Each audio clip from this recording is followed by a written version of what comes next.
Hello students, this is the third video on recapitulation of S&P block elements prescribed for Tumkur University students. This is the third session. In the previous two sessions we learned about, in this session we are going to learn about the allotropy of carbon, sulfur and phosphorus, and also a little bit about the inert pair effect, diagonal relationships and anomalous behavior of the first member of each group. Let us have a recap of what we have studied in the previous two videos.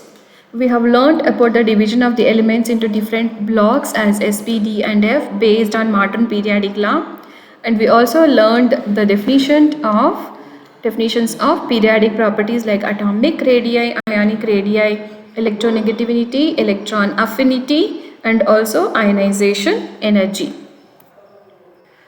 In the present session, let us understand the allotropy. Allotropy is the property of some elements which can exist in two or more forms but in the same physical state, either solid or gas or even a liquid, and the forms are known as allotropes of the elements. Carbon can exist in different forms such as graphite, diamond, fullerenes, and nowadays after the invention of nanotechnology we have carbon nanotubes, graphene, etc. These are the different allotropic forms of carbon. As I said, we have crystalline, amorphous as well as different nano materials as shown here. We have diamond, we have graphite and Buckminster fullerene here, C60, and we have C70, carbon nanotubes and also amorphous carbon, coal. Allotropic forms of sulfur. Allotropic forms of sulfur are three. They are rhombic sulfur, monoclinic sulfur, and nowadays we also have plastic sulfur, which is another form. We also have colloidal sulfur to be considered to be a allotropic form. These are the structures of different forms of sulfur: rhombic sulfur, monoclinic sulfur, and this is plastic sulfur. It is not crystalline but it will be amorphous. Phosphorus exists in three different forms: white phosphorus, red phosphorus and also black phosphorus. White phosphorus is more reactive than the red phosphorus because it has monomeric tetrahedral structure as shown here, and it has a slightly angular strain in it, and it requires less energy to break the bonds, whereas red phosphorus is less reactive. Next thing that we have to study is inert pair effect. Inert pair effect, it is a tendency of the two electrons in the outermost s orbital of the atom to remain unshared in the compounds of post-transition metals. Inert pair, what happens is the ns electrons they're tightly held by the nucleus and they're not ready to be participating in the bond formation. I hope you are understanding.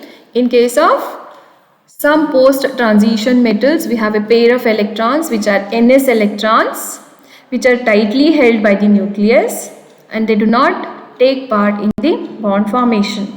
Example, Sn, tin, we have 5s2 and 5p2, of which these 5s2 electrons will not be available for bond formation. Similarly, in case of lead also, we have 6s2 electrons which are not ready to participate in the bond formation. Similarly, we have thallium, bismuth and polonium. These elements, they have higher stability compared to other, especially in their lower oxidation states. What happens in case of these elements? Stability is higher in case of lower oxidation states than in the higher oxidation states. Now let us come to the next thing, diagonal relationship.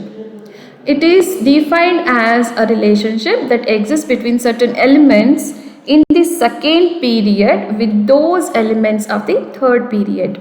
You can see here we have the second period and also the third period, and a diagonal relationship exists between the elements of the second period with that of the third period, and the relationship is they exhibit similar properties.